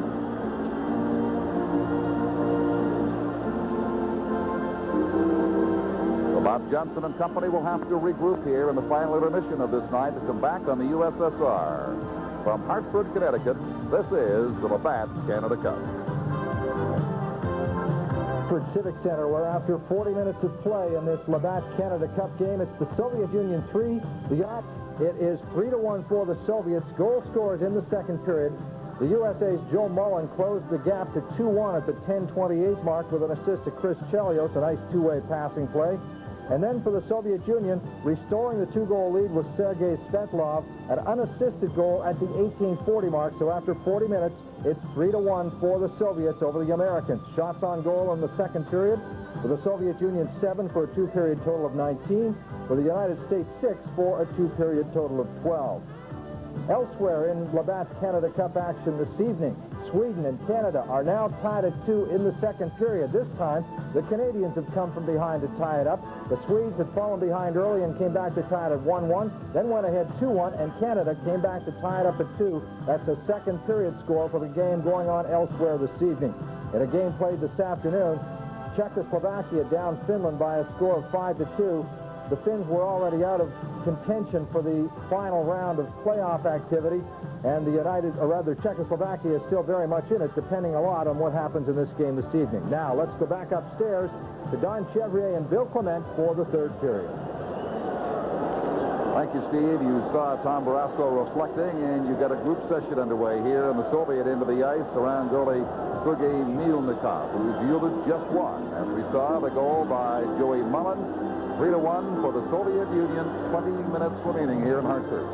It would sure help Team USA if they could get a power play in this hockey game. Chris Nyland is in the penalty box, but it's a coincidental penalty with Fetisov, so they cancel out. The Soviets have had 5 minutes and 16 seconds of power play time tonight, and they've made the best of it. 2 of their goals are on the man advantage, so if Team USA can draw a couple of penalties, it would certainly give them a much better chance to get back in the hockey game. It's tough playing a game without getting a power play opportunity. You really have to capitalize on those chances when you get them. They haven't had any. And as we've seen, they can ill afford to give any more power play opportunities to the Soviet Union. They have added now an assist on the third Soviet goal by Svetlov at 18:30 of the second period. Lomakin, who was cut up earlier in the game, came back bandaged, sets up the third Soviet goal. So the referee, Vladimir Schubert, drops the puck and gets third period play underway here in Hartford. Shooter for the United States. As the Americans form up here, 2 goals in arrears. Bobby Carpenter accepts the long pass, feeds it back now at his own blue line. And Suter fell on the play. This is Vilnov for the Soviet Union, squeezing it inside the American line. Rink wide now for Suter. They are still a man short on each side. 38 seconds left in the current penalty. Backhand shot quickly wheeled wide of the American goal. They are so quick and they are so dangerous, you can't leave them alone for a moment, the Soviets. Both teams seem content now to let the penalties expire and then get back to serious business. Each a man short of the interim. LaFontaine now with Miller inside the line. Miller working his way in front, short side, gets the shot out, had no room in which to aim it, and it slides back down to the doorstep of Barrasso. Back forward is Langway, and the Soviets, you don't see them do it often, but they have been called for icing. We have 3 seconds left in those 2 penalties. Rod Langway, the captain of Team USA of the Washington Capitals. He is the old school, three-helmet hockey school. Well, Kelly Miller came close to making this a 3-2 hockey game, cutting in. Nice start-stop move and pulls it back to his forehand, but you can see Milnikov was, as he has been all night, in the right position just to let it hit him and bounce to the side. The attackers are LaFontaine on the faceoff and Miller. LaFontaine wins it, wide to Kamensky. And the 2 penalized players are back on the ice. These teams are at full strength once again. Kevin Hatcher for Team USA. Up to Presley. Relay down to the Soviet corner and in behind the net. Miller skating hard for it there. The Soviets break out. They come away 3-on-2. Right wing pass at the blue line of Team USA. Svetlov. He has scored the 3rd goal tonight. Circled. Semenov slides it across the goal crease to an open corner. But the Soviet pressure continues. Svetlov setting up his man. Getting it back again. Being forced back to the blue line. And now Hatcher for the United States works it free. Ahead to Miller. He hits the Soviet blue line. LaFontaine waiting for the pass. It's blocked by the defense. A soft shot handled easily and contained by Sergei Milnikov. It remains 3-1 for the Soviets. This is the Labatt Canada Cup. Well, Bill Clement, you mentioned earlier how the United States can beat the Soviets in one aspect, that's winning faceoffs. They've won 30 to the Soviets 18 through 2 periods. And there's another one they have picked up. 2 minutes gone in the third period. The U.S. has 2 goals to make up against the Big Red Machine. And in they come. Here's a hard drive from Stelnov. And Velasco equal to that occasion. Boy, he's flexing that left arm, though. It caught him above his blocker glove. And although he has good padding, that shot from Stelnov had to sting. Here is Vikop trying to get free. And the little attacker gets turned around by Phil Housley. Now the long pass ahead for Broughton. Driving into the Soviet corner. Fetisov. Rink wide to the blue line. Over on the right wing at the United States line. In they come with Homyutov. Shot in front. Loose puck. Cleared out over the line by the United States. But a dangerous attempt there for the Soviets to make it 4-1. Player caught inside the blue line. There'll be a long delayed offside. But Housley now will be allowed to bring it out as the Soviets change on the fly. The goalie fails to contain it. Fraser comes in, digs it right in front. Nobody home. Nyland couldn't get to it. And this is Fryakin for the Soviets, working it ahead to Homilov. Fraser for Brooks. Shooting, and the stop made by Mielnikov. Opening up a little more now as we approach the 4-minute mark of this third and final period. 3-1 for the Soviet Union here in Hartford. Kellyos across the line. They can't keep it in. Brooks back with it at center ice. Suter feeds it ahead at the line. Nyland winding for the blast, and it was high in the glove of Sergei Mielnikov with a sparkling save. From Hartford, this is the Labatt Canada Cup.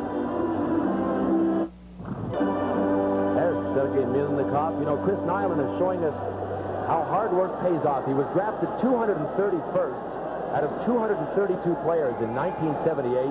And he's worked on every aspect of his game, and that's one, his shooting. He's got a very decent National Hockey League shot. Certainly is a tough cookie. That's hardly a question when it comes to Chris Nyland, but he's worked on his skills aspect of the game, and he's really turned into a decent hockey player over the years.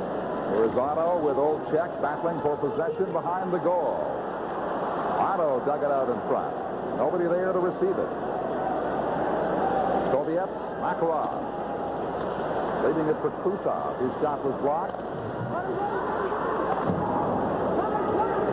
The intensity of the second period not quite evident consistently by the United States here in the third yet, but it is still early. 4 minutes old. Swept inside the line by Olczek. He couldn't hang on to it.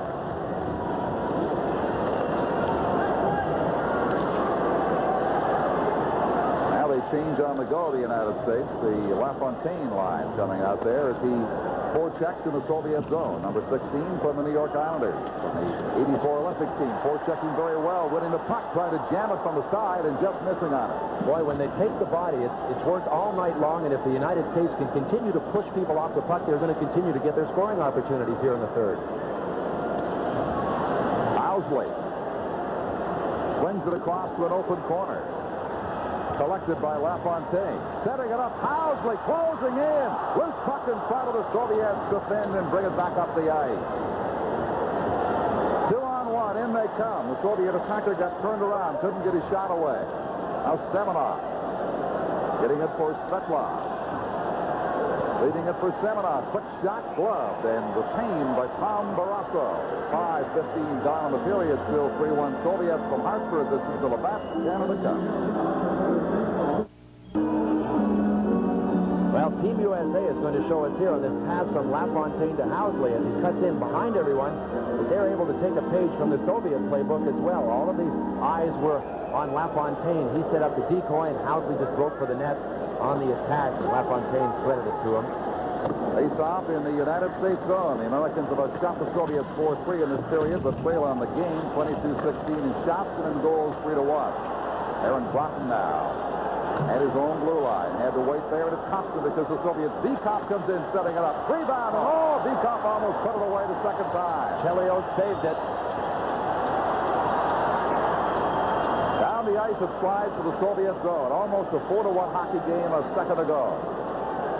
Up and down they go. The intensity continues. The freewheeling and the skating as the Soviets bring it in. That pass misfires. Held in by the USSR, though, and it goes down in behind. Kamensky now will leave the ice. They are tired, changing on the go. Bekoff tries to carry on. Loses the puck there to Chelios.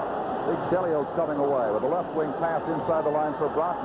Left there for Mullen. Mullen couldn't get any wood on it. Just had it slide by the side of the goal. And for the Soviets, Yuri Homilov now gets it back to the neutral zone. In they come 3-on-2.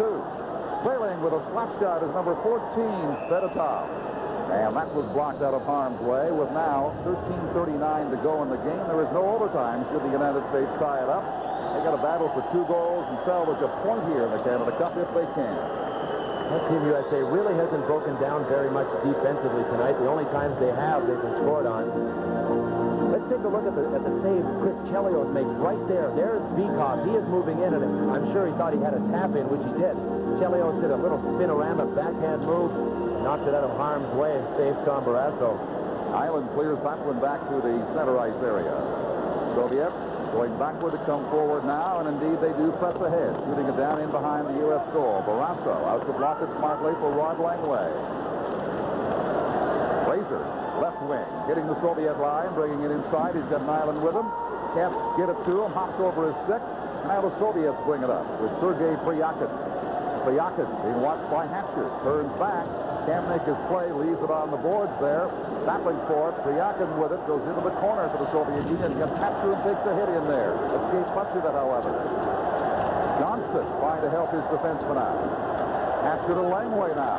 Up to Fraser, trying to rebound it off the boards to get it free, and they can't get it out of their own zone.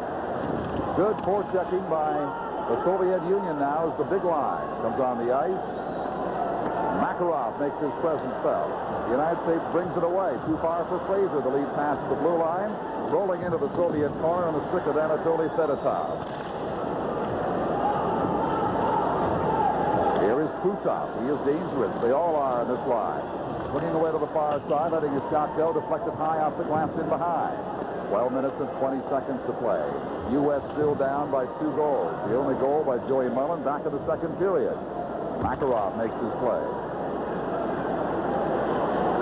Larionov, the crafty little Soviet center, works it inside the line. Lets a long shot drift down to the doorstep. Played back by Barrasso. Makarov spinning and turning away from the check by Otto. Now Hatcher with his check in the corner. Ramsey and one. And Satanov to Larionov in front, and he almost got a clear shot away. Defended smartly there by Phil Housley. Kazatanov, who's been drafted by New Jersey. He may be one of the players eventually allowed to come over. Who knows? Boy, would they like to get that defense pair. Fetisov was also a New Jersey Devils draft choice, so if they could bring them over as a pair, whew. They would laugh at the Devils no more. Icing is called here. 11:29 to play in the game. 3-1, the Soviets in command over a battling USA team, and this is the Labatt Canada Cup.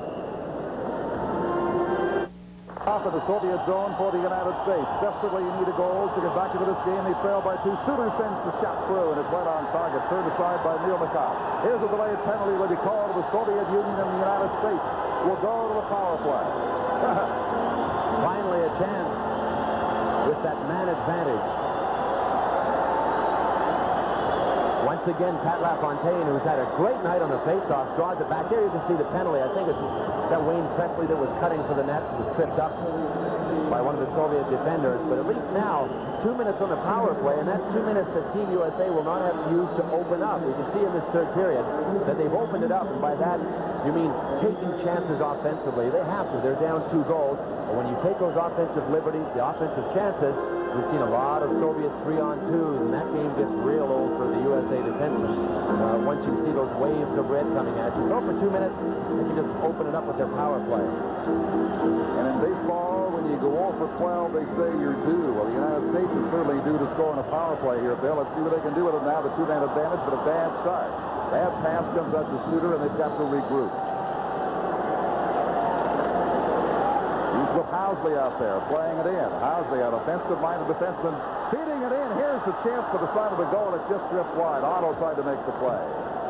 He'll get it back to Suter. Beside the goal, quickly popped in front by Mullen. Couldn't connect on it, but held in by Housley over on the right point temporarily. The Soviets win it. Out they come. One-on-one with Housley taking his man Semenov effectively out of the play and preventing a shot. 1:20 left in the American power play. From well out center ice, Suter blasts it high and wide. Fetisov gets turned around in there. Won by Otto. Tried to leave it for Mullen. Couldn't do so. And the Soviets clear the zone.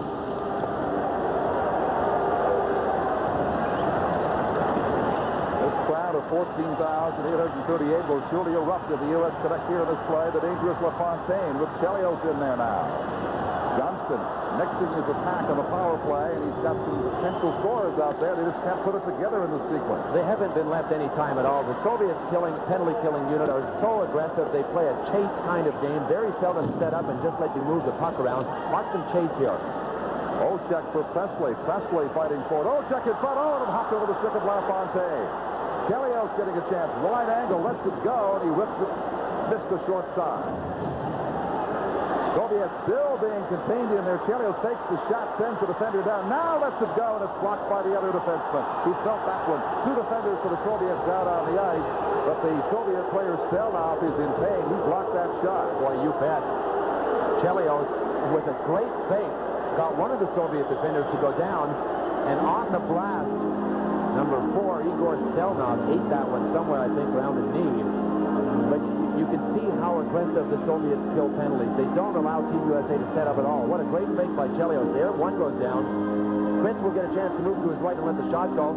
Down goes Stelnov. Look ahead, Olczyk and Wayne Presley, 14-26 in white. You can tell what kind of headache Milnikov would have had Chelios been able to get that shot through. LaFontaine hurdling the fallen Soviet player in pursuit of the puck.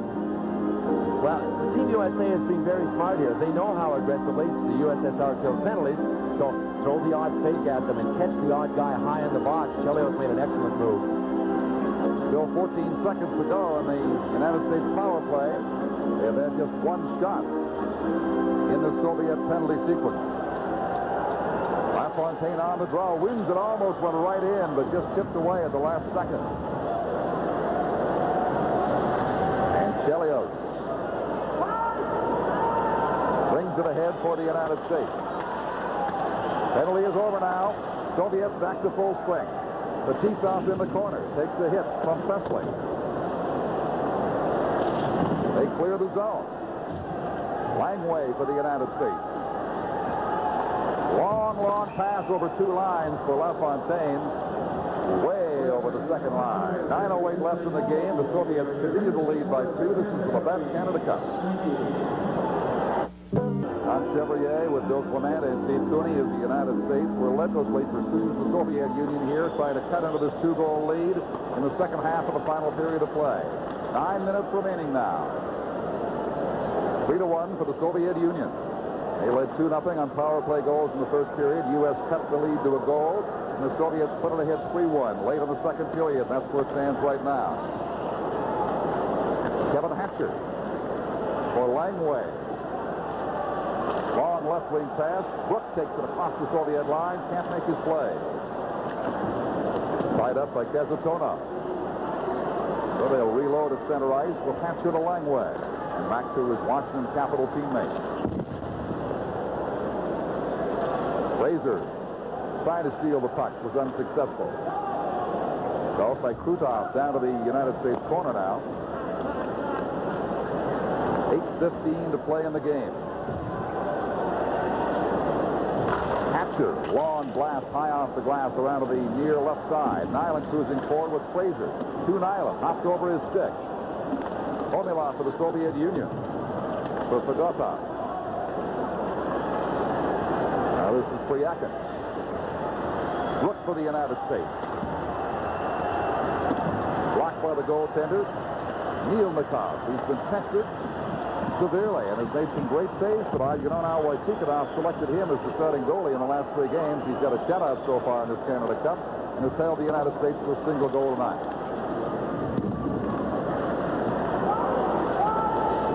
Stamack couldn't control it. Ahead for Mullen to Housley. And there's a stoppage in play with 7:23 to go in the third period. Very tough, Bill, for the Americans to maintain the intensity we've spoken of so often. Well, sooner or later that adrenaline wears off, and it's been a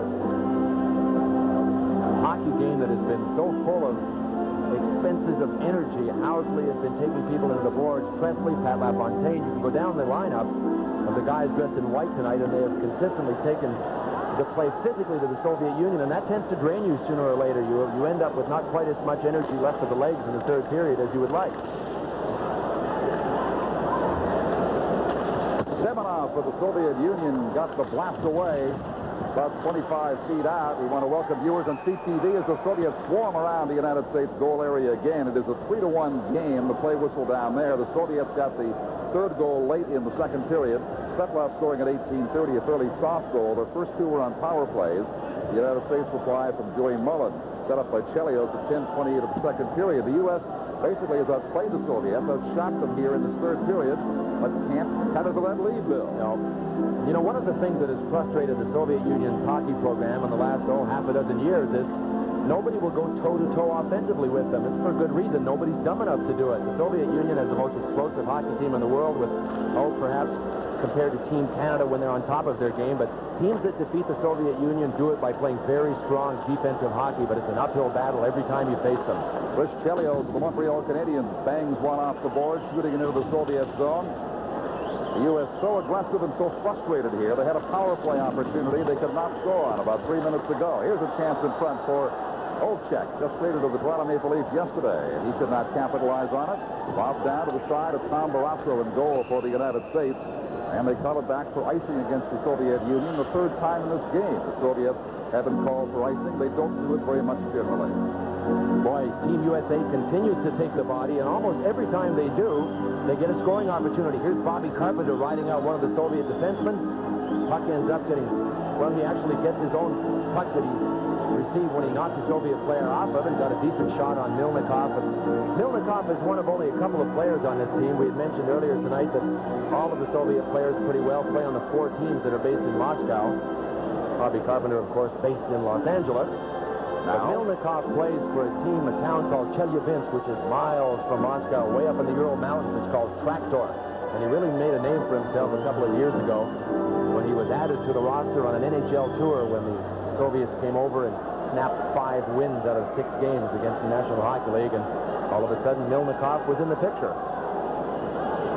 Now, Langway discussing something with the referee here, and they're going to measure the stick. The stick measure. They're going to take a Soviet stick and measure it. You know, it worked at Rendezvous 87. I don't know how they got this one. I remember at Rendezvous, they went to the bench to try to grab a stick, and the Soviets tried to pull it back and hide it. They got a hold of one here, and I think the maximum curve in international hockey is a 5/8 of an inch curve. We'll have to wait to see. I wonder if it's corked.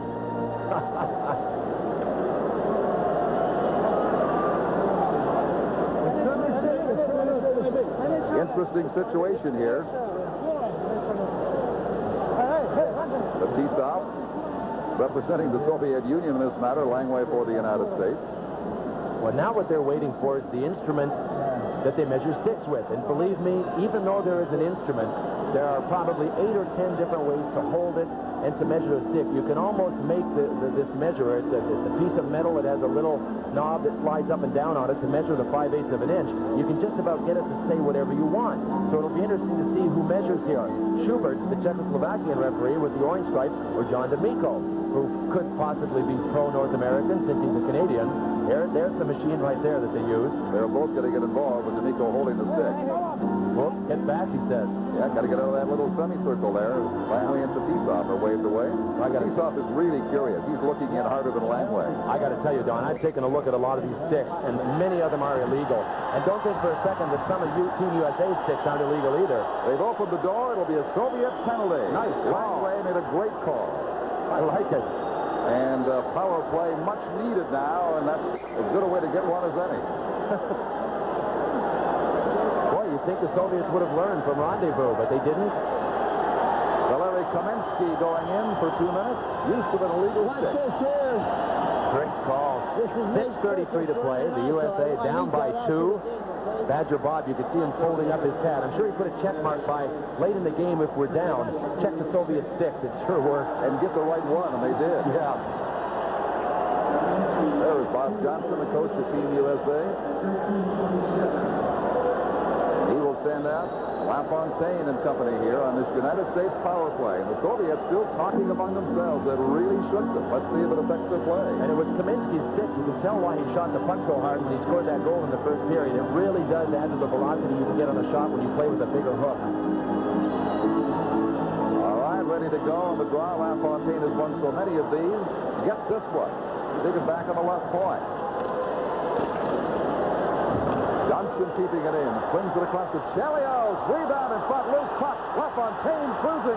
Can't bang at it and get it in. But here's Chelios with a blast. That is blocked all around the Soviet net. They go down in a pile with a puck underneath them. Boy. There's some pretty sacrificial defensive plays by the Soviet Union. They were sprawling everywhere just trying to block shots. And Wayne Presley had a good chance to get the puck, and I'm sure he was being held at one point. Here's the original wrist shot. Here's Presley bottom right, 14. LaFontaine gets the rebound, and Presley right there couldn't get it. He's still being tied up by the Soviet in front. Another blast from Chelios. And I think that might be 27. Beekov that went down to block that one down. He was in the pile. 142 still remaining in this Soviet penalty. The U.S. shot the USSR 6-5 here in the third period. 6:15 of playing time remaining.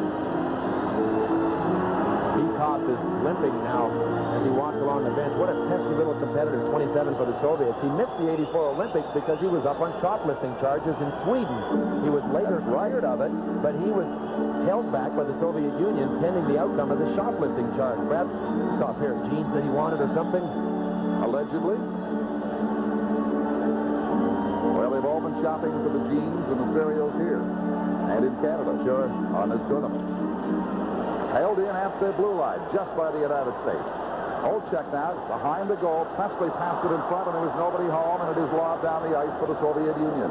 Still a minute and 30 left, though, on the penalty. Plenty of time remaining for the U.S. to cut into the 3-1 deficit. Chelios a hard, high blast off the glass.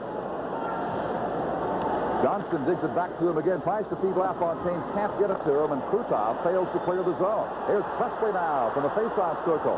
Has to retreat. Makes a pass back. There's a bad one, and the Soviets come out.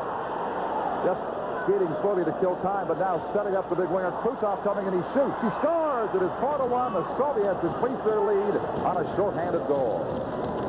Boy, when they pressed, they forced so many turnovers, and their penalty killing, we didn't get a chance to see it until the third period, but they even put their snipers out there. That's what the entire world of hockey, I guess, has gone to in the last 10 years. Put some offensive players out there. Wayne Gretzky gets a ton of goals. But here they are pressing. Makarov has Presley tied up to number 9, Krutov, who comes over, slows, and then just waits. And sure enough, it comes right back to him. What a nifty little move he made to his forehand. You can see that Barrasso is going down and to the side. Last guy you want in front of the net all alone. He's been drafted by the Vancouver Canucks, Vladimir Krutov. We'll see what happens there in the future, but the future for the U.S. in this game looks very bleak now. The Soviets in front 4-1. Many great scoring chances on this power play for the United States. It continues despite the Soviet goal. And the Soviets, masters of this situation, promptly clear it down the ice. So round 1 went to Bob Johnson and Rod Langway for making the stick call correctly and getting the penalty. But the last laugh has gone to the Soviets, scoring a shorthanded goal to go on top 4-1. Housley has no room over at center ice to get the puck advanced, so he leaves it there. Shot inside the line now. Here's the relay coming across behind Bobby Carpenter, but held in by Suter. Semenov for the USSR. Flicks it, but not out. It is off Suter. Now he gets a second chance. And just 5 seconds left in this penalty for use of an illegal curved stick is just about up for the Soviet Union. Bill Housley with it now. Beating Brook on the left side. Back to Langway. His shot gloved and retained by Sergei Milnikov, and the power play is ended. 4-1 Soviets. This is the Labatt Canada Cup. 4-1 for the Soviets. A frustrating power play for the United States, during which they got only one shot off on Sergei Milnikov. But they have tested him time and time again tonight, and this young man has been more than equal to the occasion, playing in the tradition of the great Petchak. Time down to 4 minutes and 18 seconds remaining in the third period. Langway ahead for the United States.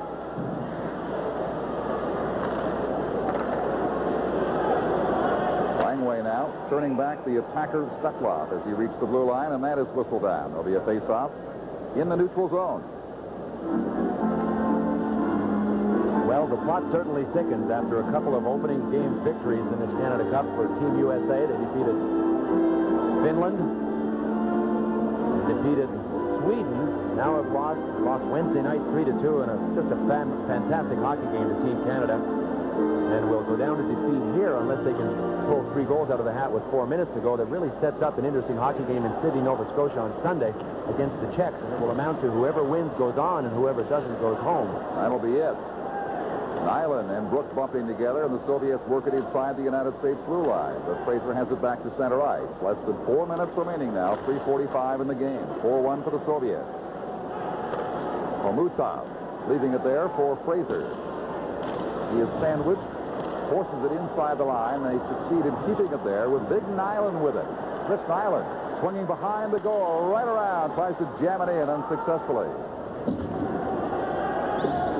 And Mike Ramsey retreats into his own zone. For Housley, who's had an awful lot of ice time tonight. Boy, has he been busy. And now he will get a rest as the United States makes a wholesale change with just over 3 minutes to play. Makarov, the big line is out there. Krutov, Larionov. They hit the United States line. There's the drop pass. It is just offside. Fetisov at the blue line. 4-1 for the Soviets in Hartford. 3 minutes left. This is the Labatt Canada Cup. Not only did the USSR increase their lead by a goal to 4-1 while they were shorthanded, added frustration is that the United States have outshot the Soviets 8-6 here in this third period. So they have played their hearts out. It has been just too tough against the big red machine. That was Kelly Miller playing it in. Pervukin out the left side for the USSR to Makarov. That big line doesn't get a rest with Krutov cruising way down at the United States blue line. They couldn't get the puck up to it. Chelios with Suter out there. This is Suter from the left side starting out with 2.5 minutes to go.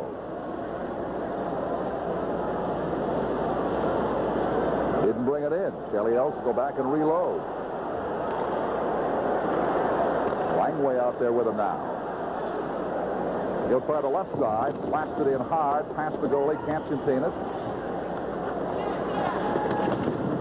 Loose puck in behind the Soviet goal. His Presley, he couldn't get it in front after stopping it with a hand. Couldn't get the stick on it. Sergei Makarov, the Soviet superstar left winger. Leaving it for Vasily Pervukin, the oldest member of this team at 31. And the Soviets appear content now to hold the U.S. at bay and just tick down the closing seconds. 1:40 put to play.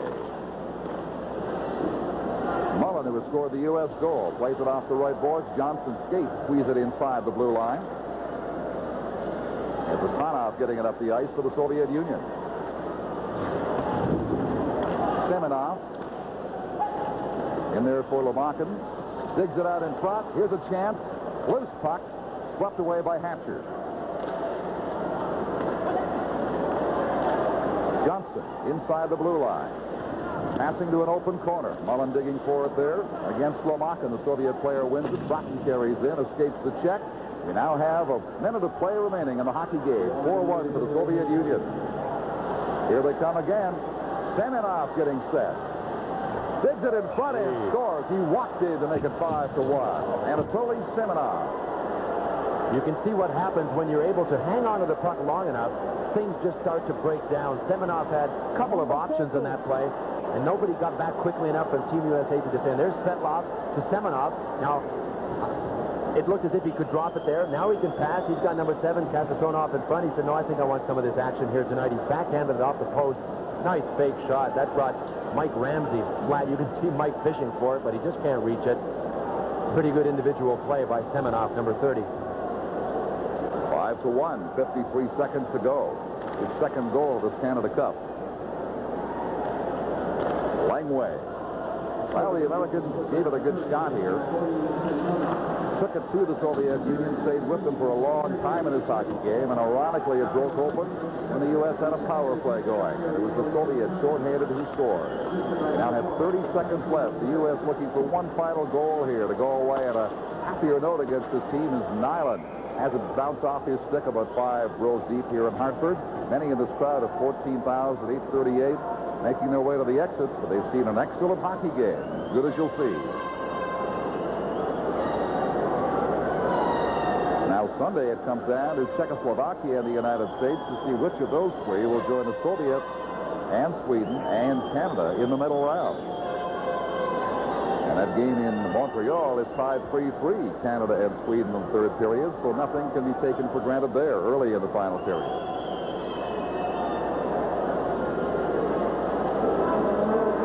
Brook will take the face-off for the U.S. with 25 seconds left. And Ron Finn doesn't like the way the Soviet player is handling it so far, but the face-off is won by Brook. He got a shot away that drifted wide. Now this is Priyakin, but Brook is there. 15 seconds to go. Taken down at the blue line. Long lead pass ahead for Nyland. Couldn't control the rolling puck. Goes into the corner. Now 6 seconds to play. The United States about to lose to the Soviet Union here. The Soviets one more attack. That is blocked by Langway, and that will do it. A spirited hockey game. Robots action from end to end much of the way. And the Soviet Union, they've certainly beaten the best the world has had to offer. Contained Team USA tonight, but not without a fight. That's for sure. And you have to feel for Tom Barrasso. Things really haven't improved since his last Canada Cup effort. He loses tonight 5-1, but boy, he was sure under the gun late in the game. The Soviets just get coming in that big red wave we spoke about before the game. They were even in shots in the final period. The Soviets not overwhelming the United States by any means, shooting them 27-20 over the 60 minutes of action here in Hartford tonight. So we will have the player of the game presentations to the most valuable members of each team in tonight's hockey game. As is custom here in the Labatt Canada Cup, awards going to the top two from the game. The big one coming up for the United States is against Czechoslovakia. That will determine the fate in the round-robin series and how far the United States is going to go in this tournament. But having seen the Czechs play, Bill, I've got to give the Americans a good chance. I give them a good chance. The Czechs are still the mystery team. They opened strong against Team Canada with a 4-4 tie, then dropped their next two, defeat Finland today. So to me, there's still an unknown element about the Czechs. I know how Team USA can play. They've been a very determined hockey team in every game I've seen them. Now the Americans reflecting on the events tonight, as are the Soviets, who will be sore tomorrow. They took some hits, they took some hockey pucks, and they will have some bruises. They go along with the cuts we saw on the one Soviet player from tonight's activity here in Hartford. Public address announcer is Greg Gilmartin. He will handle the closing ceremony. The presentation of the Labatt Players of the Game as chosen by a media panel. Here to present the Labatt Player of the Game awards is Jeff Payne, the regional sales manager of Labatt Importers. The first presentation, the Labatt Player of the Game for the winning team, the Soviet Union, with a goal and an assist, number 16 is Sergei Svetlov.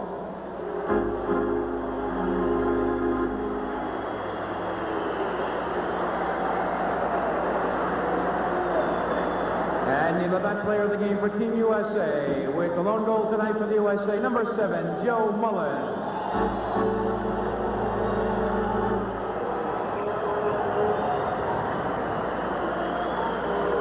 Ladies and gentlemen, Hockey Canada and Labatt, thank you very much for your attendance and your support of the Labatt Canada Cup in Hartford. So they will shake hands after a vigorous battle here in Hartford tonight. Won by the Soviet Union over Team USA by a score of 5. Hope you enjoy it. From Hartford, this is the Labatt Canada Cup.